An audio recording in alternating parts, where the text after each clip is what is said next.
मुख्यमंत्री दिग्विजय सिंह ने मध्य प्रदेश के 59 विधानसभा सीटों का दौरा किया, जहां पर कांग्रेस लगातार हारती हुई आ रही है। अंतिम दिन पूर्व मुख्यमंत्री दिग्विजय सिंह ने इंदौर प्रेस क्लब में मीडिया से चर्चा की। इस दौरान कांग्रेस के कई कार्यकर्ता भी इंदौर प्रेस क्लब में मौजूद रहे। इसी दौरान यहाँ एक ऐसा वाकया हुआ जिसने सभी का ध्यान आकर्षित किया।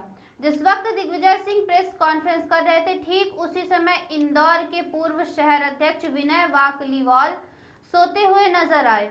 वहीं इंदौर शहर अध्यक्ष बनाने की चर्चा को लेकर पूर्व मुख्यमंत्री दिग्विजय सिंह ने कहा कि जल्दी इंदौर को शहर अध्यक्ष मिलेगा जो कांग्रेस को जोड़ने का काम करेगा। फिलहाल पूर्व मुख्यमंत्री दिग्विजय सिंह जिन 66 सीटों पर कांग्रेस की कमजोरी को ढूंढने आए थे, उसको लेकर मीडिया से चर्चा कर रहे थे। उसी दौरान कांग्रेस नेता सोते हुए नजर आए, जिसका वीडियो सोशल मीडिया पर वायरल हो रहा है। गेस्ट हाउस बनाया है जिसमें कि वहां भी किराया वसूल किया जाता है। ये पैसा मंदिर के ट्रस्ट में जमा नहीं होता है, ये आरएसएस के पास जाता है। क्यों जाता है? जबकि यही न्यास एक दीनदयाल रोटी योजना का एक कार्यक्रम चलाते हैं। गेस्ट हाउस बनाया है जिसमें कि वहां भी किराया वसूल किया जाता है।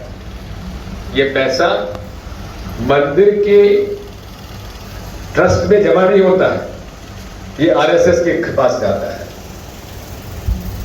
क्यों जाता है? जबकि यही न्यास एक दीनदयाल रोटी योजना का एक कार्यक्रम चलाते हैं।